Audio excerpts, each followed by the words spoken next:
Hijab murid yang menebal. Di sebuah desa sunyi di Lembah Balkah, tinggallah seorang Syekh Soli bernama Syekh Abdul Qadir Al-Mukri.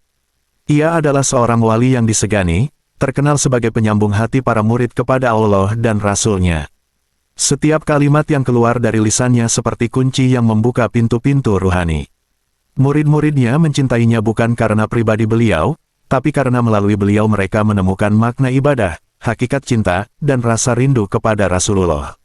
Di antara murid-muridnya, ada seorang pemuda bernama Fahmi. Ia cerdas, kuat hafalan, dan rajin ibadah.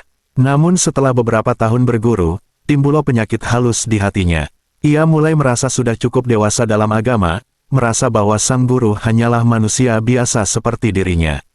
Sejak itu, ia mulai melalaikan adab, tidak lagi mencium tangan gurunya, datang telat ke halakoh, menyanggah perkataan Syekh dengan dalil dari kitab lain, dan bahkan tidak memohon doa seperti sebelumnya.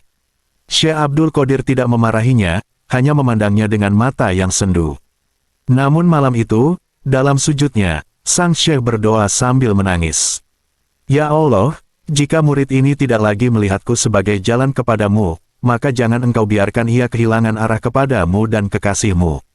Mimpi yang mengguncang. Suatu malam, Fahmi bermimpi. Ia berada di padang pasir yang luas, berlari mengejar suara azan yang terdengar indah. Ia ingin sholat, tapi setiap kali ia mendekat, suara itu menjauh. Ia melihat menara tinggi, tapi pintu masjidnya tertutup rapat. Tiba-tiba muncul seorang lelaki tua berjubah putih, dengan wajah bercahaya, lalu berkata, "Wahai anak muda, mengapa engkau tersesat jauh dari tempat asalmu?" Fahmi menjawab, "Aku mencari Allah dan Rasul-Nya." Lelaki itu berkata tegas, "Sungguh engkau telah lalai terhadap pintu yang pertama, maka bagaimana engkau ingin masuk ke gerbang yang lebih tinggi? Bukankah dahulu engkau dipertemukan dengan seorang mursyid yang membimbingmu dengan sabar? Engkau meremehkannya, maka tertutuplah jalan-jalan langit dari hatimu." Fahmi terbangun dalam keadaan menangis terseduh. Taubat seorang murid. Pagi itu, ia berlari ke majelis sang Syekh. Ia temukan Syekh Abdul Qadir sedang mengajarkan makna solawat. Ia tak kuasa menahan tangis dan bersimpuh di hadapan gurunya, menangis sambil berkata, "Maafkan aku wahai Syekh, aku telah memutuskan tali yang menghubungkanku dengan cahaya."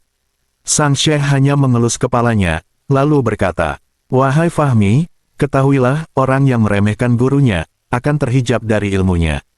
Dan yang terhijab dari ilmu, akan lambat laun terhijab dari Allah dan Rasul-Nya.